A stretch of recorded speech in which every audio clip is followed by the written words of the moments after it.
سلام میهن پاک و آزاد من، سلام ای تویی بیخ و بنیاد من.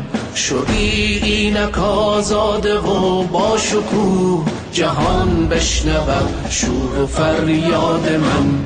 امارت سلام شنو این کلام، به جز حق نترس مرا این پیام. خدا با تو با دلت شاد شاد.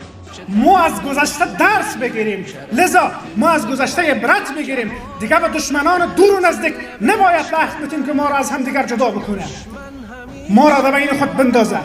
اگر از هر قوم که هستیم، اگر از هر زبان که هستیم، اگر ازبک هستیم، اگر پشتون هستیم، اگر تاجیک هستیم، همه با هم برادریم، همه با هم برادریم. ما تافته جدا بافته نیستیم، ما تافته به هم بافته هستیم.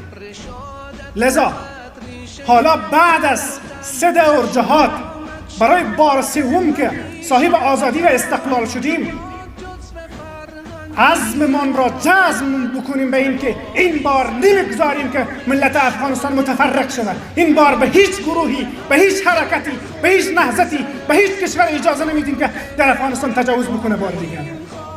و گام هایی که شما تا این دم برداشتین، همه و همه بیانگر این هست که شما دقیقاً مثل پدرانتان، مثل اجدادتان در راسته با آبادی سرزمینتان مصمم هستین. انشاءالله مصمم هستین همه با هم که افغانستان را آباد میکنیم.